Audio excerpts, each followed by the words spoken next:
بسم الله الرحمن الرحيم. موعد مباراة الزمالك والداخلية في الدوري المصري الممتاز والقنوات الناقلة وترتيب الفريقين. بس يا ريت قبل ما نبدأ الفيديو يا ريت تصلي على سيدنا محمد. ترتيب الزمالك في الدوري المصري الممتاز بعد هزيمته أمام أسوان بنتيجة 2-1.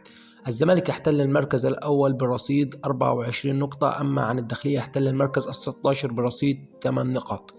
وحاليا الزمالك متصدر الدوري لحين لعب الأهلي المباراة تحت أمام بيراميدز. يفتح استاد القاهرة الدولي لاستقبال مباراة الزمالك والداخلية في الجولة 12 من الدوري في مساء يوم الخميس الموافق 5/1/2023 في تمام الساعة 6 مساء بتوقيت تونس والجزائر والمغرب، والساعة 7 مساء بتوقيت مصر والسودان، والساعة 8 مساء بتوقيت السعودية، والساعة 9 مساء بتوقيت الإمارات وسلطنة عمان.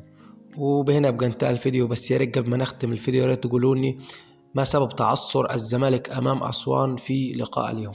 ولو انت يا صديق اول مره تشوفنا على القناه يا ريت تدعمنا بلايك للفيديو وتشترك في القناه ليصلك كل ما هو جديد، وتعمل شير للفيديو ليوصل لغيرك. والسلام عليكم ورحمه الله وبركاته ودمتم على خير.